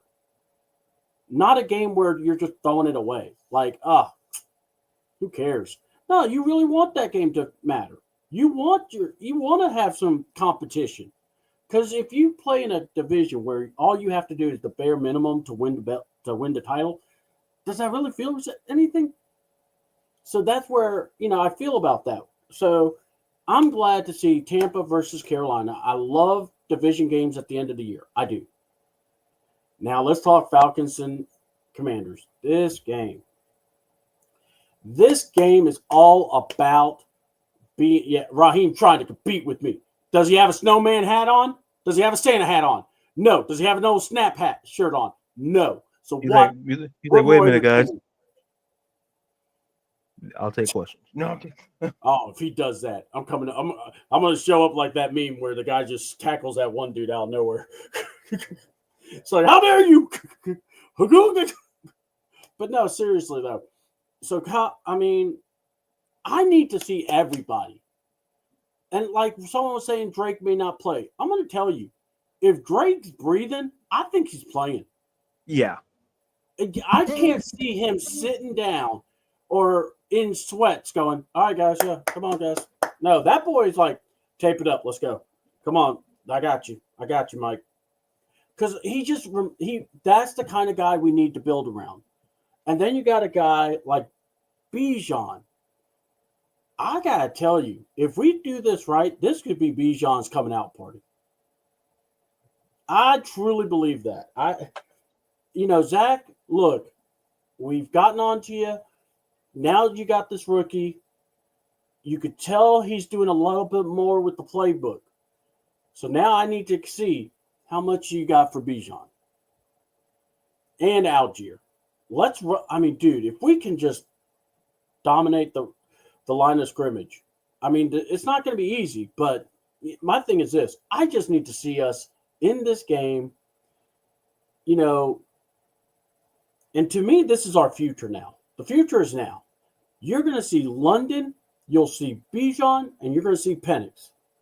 That's our big three, folks. And you know what? We got Mooney on the other side. We'll have Warner. We'll have Algiers. And I'll tell you, I'm excited. And even if we lose, I'll still be excited because at least I know we're going to have something building now. This is where we finally get the guy we needed. So, and look, if we get in, awesome. If we don't, again, this quarterback did not get many snaps. He only got that first game snap in the preseason, the one, and then they sat him. So remember that. I mean, I think it's going to be fun to watch. So, I really appreciate everyone coming on. It's Christmas Eve. We don't do predictions because that's not our style. But I will say, New Year's Eve we'll probably do a little something because it's the holidays. We got it, and we got to talk about this game because this game's going to be fun. I really do believe that. I think this game is going to be. We're still going to want to talk about it after this because see where we rank and how we this is a legit playoff team. This is a legit playoff matchup if things work out.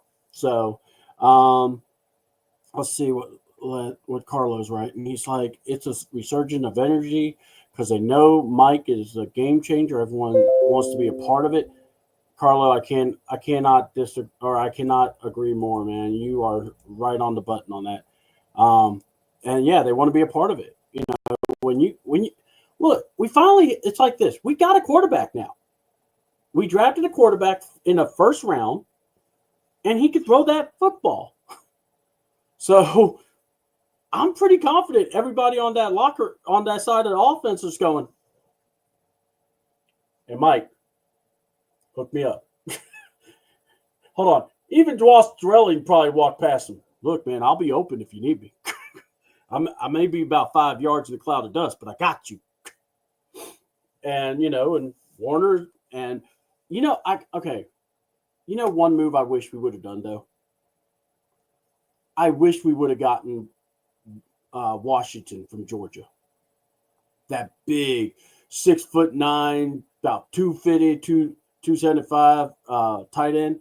Could you imagine if he was blocking for Bijan or Tyler? And it's like, oh my God, that would have been beautiful. That would have been my guy. I'd been like, sorry, Pitts, this guy starts tight end over you. It's like, wait a minute, that's my job. He's a lineman and a tight end weapon. All right. So, what's your final thoughts, Ladarius? It's Christmas Eve. I don't want to tie us up too long because we all have our traditions. So, what's your final thoughts on the Falcons? And what are your favorite Christmas Eve stuff to do? That's a two-part question. Why not? We can do it. It's just me and you. The second question is harder than the first. No, no. My final thoughts are simple. I think, and I said this on previous show. Everything is in front of us. Mm-hmm. And like Carlos said, listen, some guys just bring a certain Michael Penix and that big Penix energy. It's not just a saying; it's a way of life. He's brought energy. Our fan base felt rejuvenated because we saw a great quarterback play something we didn't see for about a month or so. So, and going into Washington, look, Washington is very, very good at home. And we got to go on the road and we got to come out with our best foot forward. And hopefully, Zach opens up the playbook a little bit more because it looked a little bit more open against the Giants. But I expect it to be a little bit more open. And the real chess match is going to be essentially Michael Penix versus Dan Quinn, defensive guy, and Jaden Daniels versus Raheem Morris, defensive guy. It's how which head coach can contain the opposing quarterback enough to win the football game. So it's going to be a great matchup. And for some Christmas Eve stuff, I like listening to Christmas music. I love doing that. Relaxing. I don't get to do enough of that. It's always doing something it feels like but I think the one biggest thing I love on Christmas Eve is that I'm able to to be around, talk, be around and do stuff like that because the holiday it's like this, the holidays aren't great for everybody. Yeah. And people have to understand that. I'm not trying to be the Grinch here, but and I mean that in the context of there's people who lost loved ones. There's people who they're going through some very deep stuff right now because it's the first. Yeah. And and my whole issue, I'm not going to talk about but my whole thing is this. Is that understand there's somebody out there in the world. There's people in the world that feel lonely. But listen, I'll tell you right now, you're not alone. And especially during the holiday season, Don't ever feel like you're alone. It's the worst feeling in the world. And you can feel alone in a room full of people and still feel alone. So for those with holiday season, I wish you all safe, happiness, joy. Hopefully we'll see you one more time in 2024. And listen, and have a great Christmas. Enjoy with the ones you love, or not. Listen, I'm not gonna tell you what to do with your life, but but just keep that in mind that be around someone, because there's at least one person in the world that cares for you. Yeah. It's just we may not know it, but keep that in mind. So Yeah. back to you. All right. Yeah, try to get me sappy over here, man. I tell you. I was just like, hey, let's just have fun with this. All right. That's why I love you, brother. Just got to say, thank you all for being a part of this. This week was kind of stressful for me, but being with these guys, talking football, always brings a smile to my face. Guys like Carlo, Ron, by the way, being a great brother to me, and Terry, thank you so much. John, appreciate you so much. If you need help, reach out to someone. Oh, agreed with Ladarius. Yeah, let's put that up there. If you do need to reach out to somebody, just reach out, man. Me, Ladarius, Ron, T. Will, we're always there for people, and we just know that sometimes holidays are a little tough for people. Christy and Keith Simmons, Christy Lewis.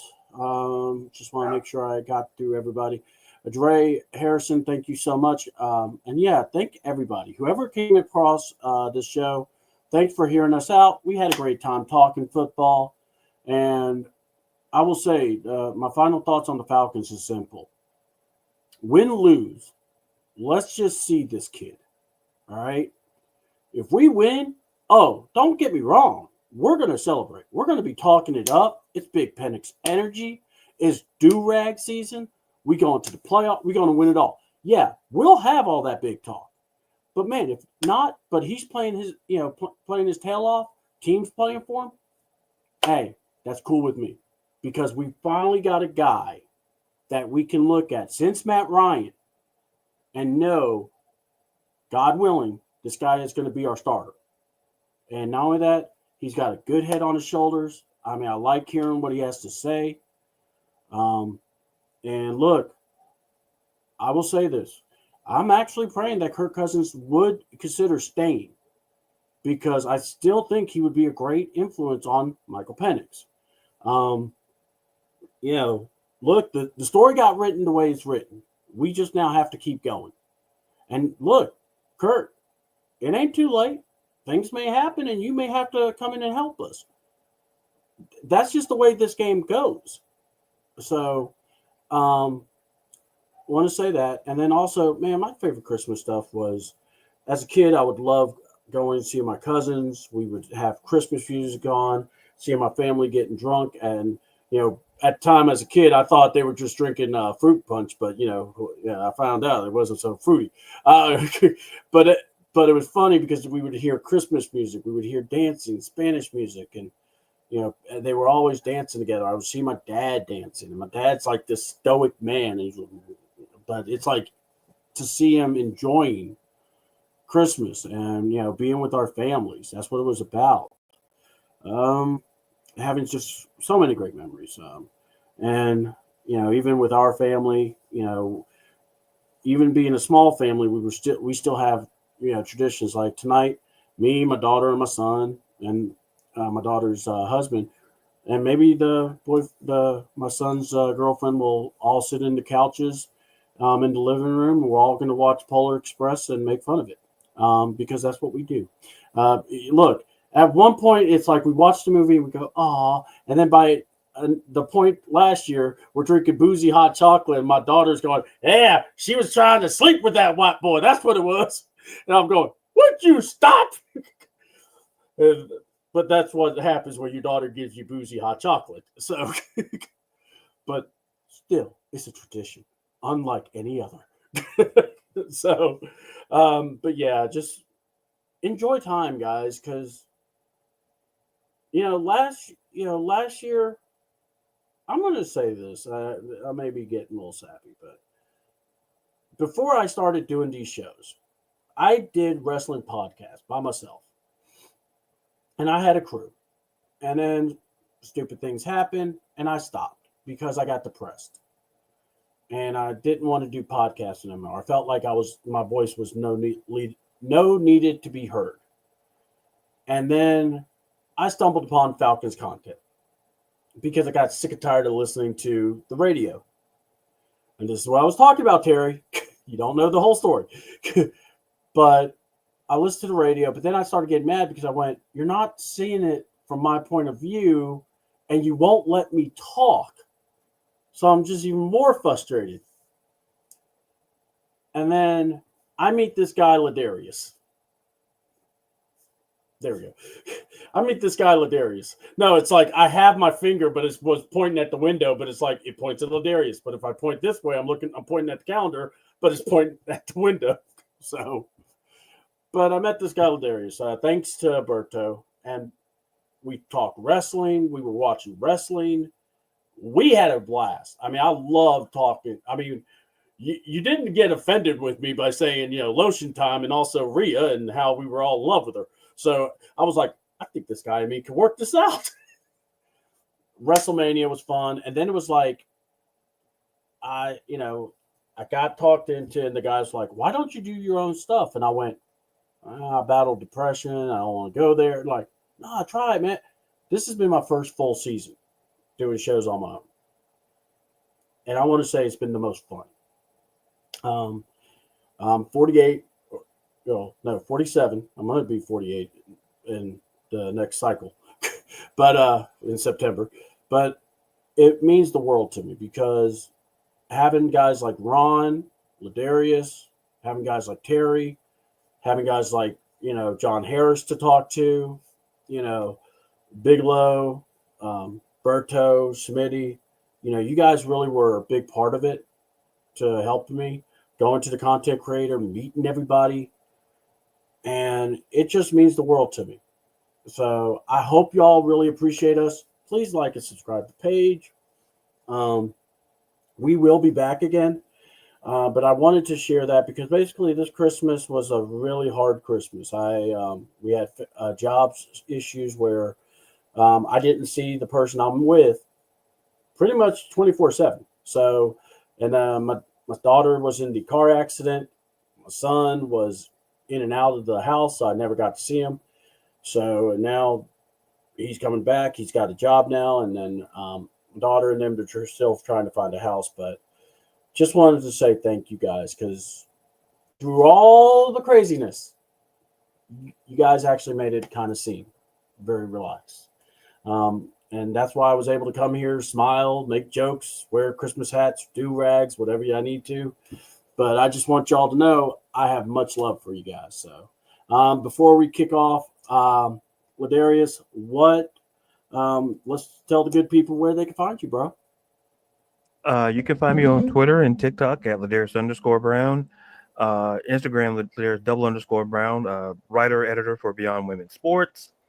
NFL previews up for the doubleheader on Christmas. The Chiefs and Steelers game is preview is already out. Yeah. And the Ravens Texas game will be out. More than likely after this show, it'll be out. And they picked up Dante Johnson, didn't they? After that Tank Dell injury, which was awful, man. And that's it. And then I just want to say, C-Dub, your words were absolutely amazing. Thank you. And like I say, thank you for allowing me to be a part of your world. And so it means the world to me. We're not gonna get you guys inspect emotion in this, but yeah. We can bring all the comedy, the drama. We bring it all here. So I ain't got friends. I got family. See Vin Diesel, that's acting. Now not you, Tony D'Angelo.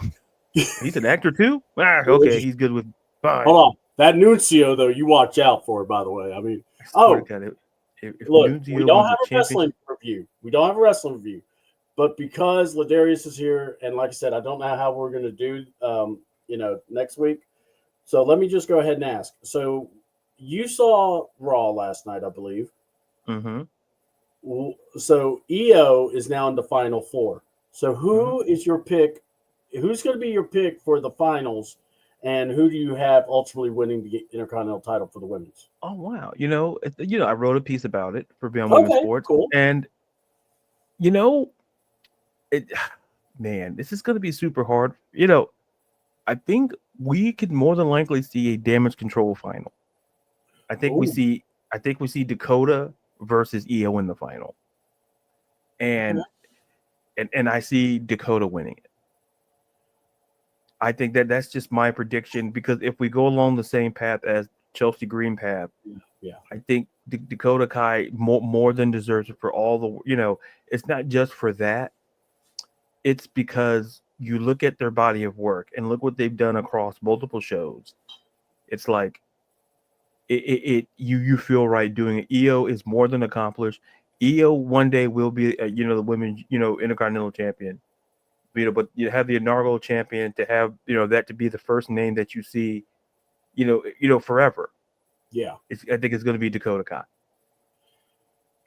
God, you said that because see, I was thinking one thing, and then yeah, because see, EO coming into it really threw my predictions off. By the way, Yeah, but I wasn't mad about it. A lot of people were upset, but I get it. yeah. Once again, I ask people this: Yeah, if not EO, then who? That's the question. yeah, If like I don't know what people expect, like a wild card, listen, let 2025 work itself out. You're gonna see plenty of wild cards and plenty.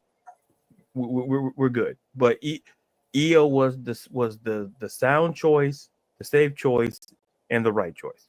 So yeah, so I and so yeah. Good. We got David Bowie and Bing Crosby on. We're gonna put a little Christmas flair to this, folks. I couldn't make the picture of me and Ladarius as being in and, David. and, So. and clearly I was gonna be you know what, America, Chad, who do you think I could be? Bing Crosby or you know Or David. I'm kind I of mean, you really couldn't go wrong, to be honest, man. They're both yeah. phenomenal singers. I mean, I would have He's given you. on I would have done Bing because that's the old guy. Yeah. Oh, yeah. I can see that. Yeah. I can Yeah, be David. I had no He's problem rocking the sweater on. vest. Yeah. I was going to hey, David, is that a crop top? Yeah. It's Christmas. It's Christmas.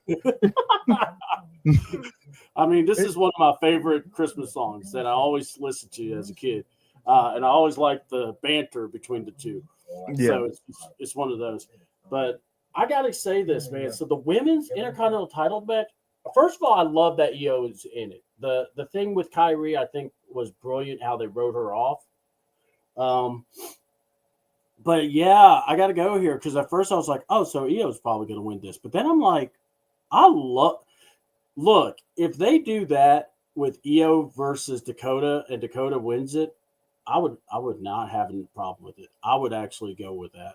I think that would be an awesome way, especially for Dakota, because EO, you Yeah. don't hurt EO by. Yeah. It's not, it's so, and it's funny you say that because people thought like, well, it's not going to hurt Michin either when she lost. And No. because here's the thing. At some point, they're going to win the title, but let Chelsea have this run. And Yeah. I feel that the same way about Dakota having that run because if I tell people that Dakota Kai has never had a singles title either at NXT nor on the main roster, people wouldn't believe me, but it's true. She's won tag title, but never a singles title. She had a phenomenal feud with Raquel Rodriguez when they Yeah, first did the turn and everything. And I went, God, I wish we could have gotten more, but that's when they had that weird breakup and everything. And it was like, yeah, but yeah, man. And by the way, if you haven't seen it, guys, make sure you check out make sure you checking out the build between Punk and Seth Rollins. That's going to be bananas. And can we get Penta Zero versus Braun Breaker? Look, no offense. I get it could be a banger, but Braun and Penta, let's keep them separate for a little bit because I want Braun to drop the belt to Sheamus. But But yeah, oh my God. Peace on earth. Hold on. But let's talk about Braun Breaker. Yeah. Yeah. Pum. Wait. Cut. No. I mean, hold on. Now, look, we're not going to have Santa Braun over here, okay, folks? Understand that. Santa, man, that scared the hell out of me. Yeah, I know. Well, Merry Christmas. Yeah. Oh! Nah. Is Santa okay? No, I know Santa's uncle. It's not good. We're not okay. We're not okay. Had to stop by Mr. Vince's house and picked up a couple of needles by accident. Yeah. Oh! Christmas. I bet you Vince, and would do that to some guys. It's like, I hate you. White Christmas is a banger. Yes, White Christmas is. You can't go wrong with Ben Crosby. If y'all ain't just go listen to some of his stuff, man. He has some great. Fun fact, that song was banned during like World War II because they thought the song was depressing. Oh my God. I remember. Well, then what was it? And then what was it? 2022, 2021. It was something. Someone tried to say, "Oh, it's cold out." Listen, like if you listen to the lyrics, like I'm not really upset at that because I'm like, man, this the song literally played like a Law and Order SVU episode. Oh yeah. Well, I love it when someone went, "Yeah, let's look at these songs," and he compared it to a song called "Wow" or something, and he's like, "Drop that wet thing on me," hot, hot, and I'm going. Yeah, I can see how that one's a hit and this one's so offensive. Okay, let's talk. Yeah, you know what? Yeah. So fair use real quick, and I find it. We got Seamus saying banger. We got Jacob Fatu. Dude, no one does it better than Jacob Fatu. You know what? You don't have to worry about where you stand with Jacob Fatu during the holidays. I love you, Solo. Happy holidays, Bloodline. I love you. Like, wait, I think that's the perfect. Yeah, we can cut and print that. But look, you know what? I know people call him the Temu Bloodline, but I think the Temu Bloodline can have a Christmas album. We were talking about it. You got Peace on earth. I love you, Solo. Heaven, I love you, Solo. You know what? I hear them. You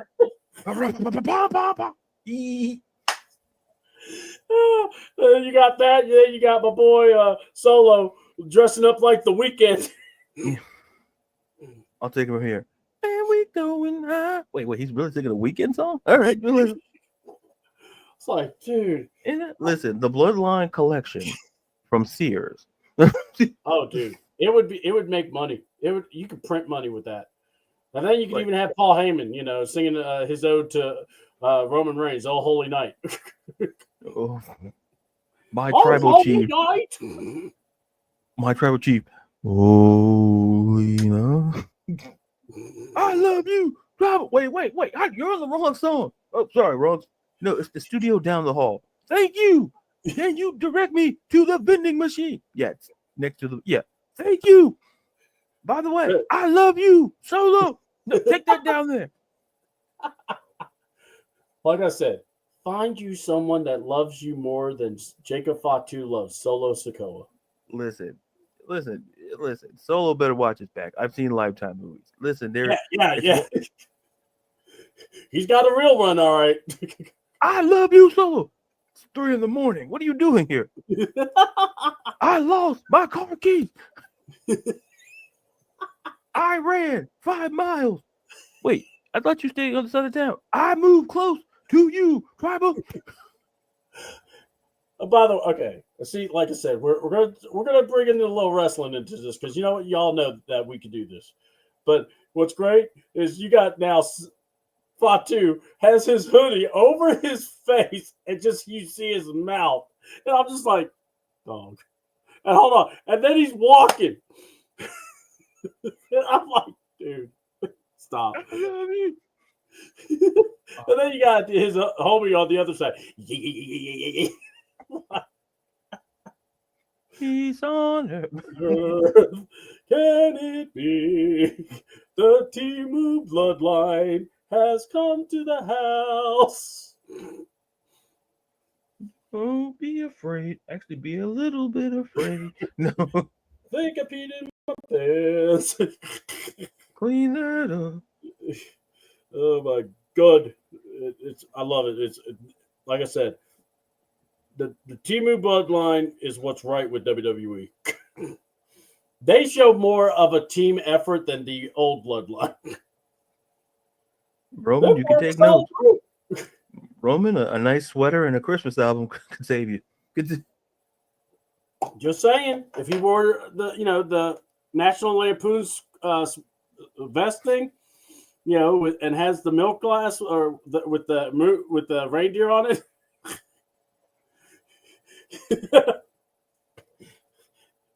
Hi, this is Roman Reigns, and WWE is proud to present the Bloodline Christmas.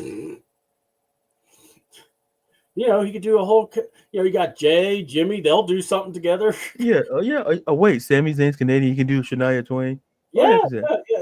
He could do the Ode to Boxing Day. Yeah.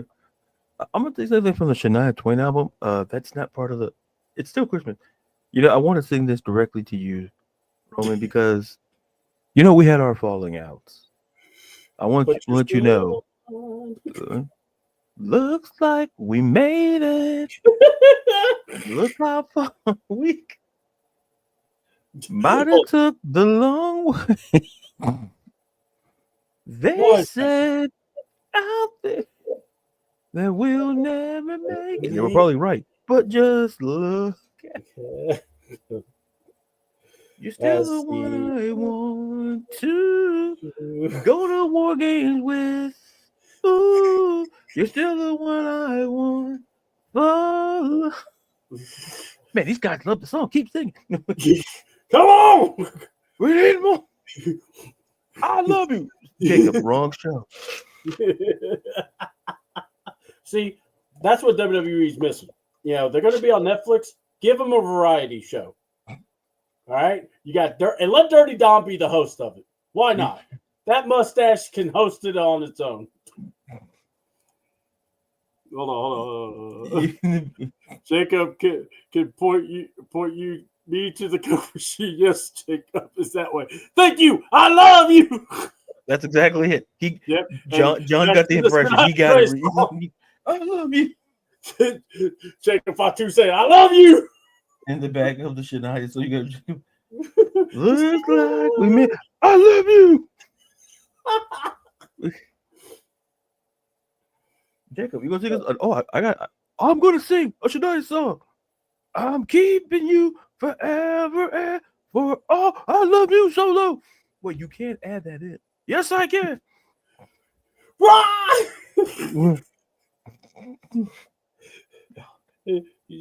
Someone just goes, who the hell said these guys could do this? It's good stuff. Triple H, you son of a. That's the holidays. Why not? I mean, the guys love it. It pops the kids. The kids love it. We love it. It's great stuff. I mean, that's all it's about, isn't it? Christmas time. I mean, you have to understand when you're, with your families and everything, you kind of want to, you want to just have some fun with them and everything. Have fun. Yes. And, the old man is not here to say no to it. So I'm like, hey, I'm the good dad. Right, Sean? That's right, Hunter. Where are you at? Oh, my God. So, yeah. And we got, let's see. We had that. Now Finn apparently is not happy with Liv. So that needs to be settled. Because like I said, Dominic, man.